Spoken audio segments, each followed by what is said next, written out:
नमस्कार, मेरा नाम मनीषा लाट गुप्ता है और मैं एक पर्माकल्चर टीचर हूँ।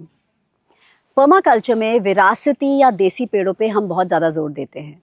ये पेड़ बहुत लंबे होते हैं, इनका कद काफ़ी ऊंचा चला जाता है और ये हमें कई प्राकृतिक सेवाएं प्रदान करते हैं, जैसे कि पंछियों के लिए घर, नाइट्रोजन का स्थिरीकरण और बायोमास मतलब कार्बनिक पदार्थ जो हम अपनी मिट्टी को खिला सकें।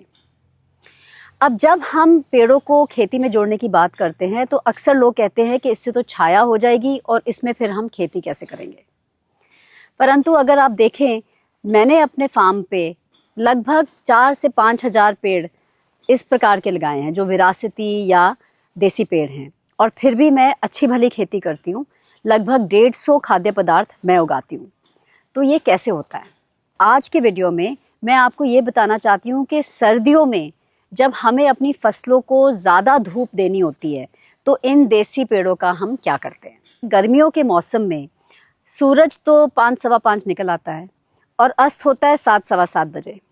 तो 14 घंटे दिन में हमें सूरज की रोशनी मिलती है। इस दौरान अगर हमारे खेतों पे थोड़ी छाया भी रहे तो हमारे पौधों के लिए भी अच्छा है और हमारे लिए भी अच्छा है। एक ऐसा वातावरण बना रहता है जहाँ पे तापमान बाकी जगह से 2-3 डिग्री कम रहता है और ये हमारी फसलों के लिए भी ज़्यादा लाभदायक होता है और हमारे लिए भी। परंतु सर्दियों में सूरज निकलता है 7 सवा 7 बजे और अस्त हो जाता है 5 सवा 5 बजे। तो सिर्फ 10 घंटे रोशनी मिलती है और उसमें से जो अच्छी तगड़ी रोशनी होती है वो तो शायद सिर्फ 6 से 8 घंटे की ही होती है। फोटोसिंथेसिस वो प्रक्रिया है जिससे पौधे सूरज की रोशनी, पानी और पोषक तत्व लेके हमारे लिए खाना बनाते हैं। सर्दी में जब दिन छोटे होते हैं तो हमें फुल सनलाइट चाहिए होती है पूरे दिन के दौरान। इसीलिए कहते हैं कि जो सर्दियों की फसलें हैं उसको ज़्यादा धूप चाहिए होती है, क्योंकि जितना भी दिन का टाइम होता है उस टाइम में हमें पूरी सूरज की किरणों का फ़ायदा मिलना चाहिए। और सर्दियों में हम क्या करते हैं कि जो हमारे सारे विरासती या देसी पेड़ होते हैं इनकी टहनियाँ हम काट देते हैं।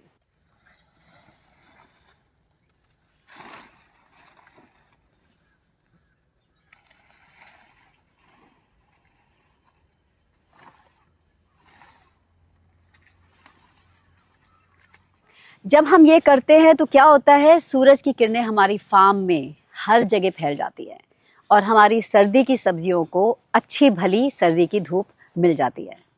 तो ये सारी टहनियाँ हम लेके इसके वुड चिप्स बना देते हैं, मतलब इसको मशीन में से निकाल के इसके छोटे छोटे टुकड़े कर देते हैं और यही टुकड़े हम वापस मिट्टी पे लौटा देते हैं। अब जब गर्मियाँ आती है तो क्या होता है, फरवरी मार्च में जब मौसम बदलने लगता है तो ये सारे पेड़ों में नई ग्रोथ आ जाएगी, नए पत्ते आ जाएंगे और जब नए पत्ते आएंगे तो ये पेड़ फिर से हरे भरे हो जाएंगे। जब ये पेड़ हरे भरे हो जाते हैं तो उम्मीद है कि कई जगह छाया हो जाएगी। इससे हमारे खेतों का तापमान भी ठीक रहता है और हमारे यहाँ जीने के लिए भी तापमान ठीक रहता है। उसी समय जो हमारे पंछी हैं वो भी सोचते हैं हम घोंसला बनाए, अंडे दें, बच्चे पैदा करें, तो सारे पेड़ फिर से हरे भरे हो जाते हैं और सारे जीव जंतुओं को फिर से अपने घोंसले और बच्चे करने का अच्छा माहौल मिल जाता है। तो आप देख रहे हैं हम क्या कर रहे हैं, हम थोड़ा बहुत काम कर रहे हैं, पर जो हम काम कर रहे हैं वो कुदरत के साइकिल के साथ हम चल के काम कर रहे हैं। सर्दियों में पेड़ सो रहे होते हैं तो हम पेड़ों को काटते हैं, उसका बायोमास कार्बनिक पदार्थ बनाते हैं। गर्मियों में ये पेड़ फिर से फूट जाते हैं, पंछी आते हैं, घोंसला बनाते हैं, हम इन पेड़ों को नहीं छूते और गर्मी की फसलों को थोड़ी गर्मी से राहत मिल जाती है। तो इस तरह से सृष्टि के साथ चलने से, सृष्टि की जो हमारे साइकिल है, जो हमारा चक्र है, उसके साथ चल के हम अपना खाना भी उगा सकते हैं, हम अपने सारे पोषक तत्वों को रिसाइकिल भी कर सकते हैं, हम बाकी जीव जंतुओं के लिए एक अच्छा माहौल बना सकते हैं, हम अपने लिए एक अच्छा माहौल बना सकते हैं जहाँ पे हमें रहने में ज़्यादा कंफर्ट मिलेगा, ज़्यादा ऐसा तापमान मिलेगा जहाँ हमें एयर कंडीशनिंग के बिना भी हम अच्छे से यहाँ जी सकते हैं। यही है पर्माकल्चर की खूबसूरती।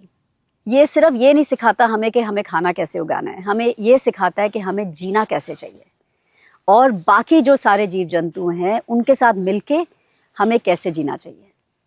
नहीं तो आजकल की जो खेती है और आजकल का जो रहने सहने का ढंग है वो तो बस ऐसा है कि इंसान सोच रहा है भाई हम कैसे जी लें एसी चला के, बाकी पंछी मरे तो मरे, बाकी जानवर मरे तो मरे, हमें तो किसी और में कोई इंटरेस्ट ही नहीं है। पर ऐसे हमारी दुनिया नहीं चलेगी।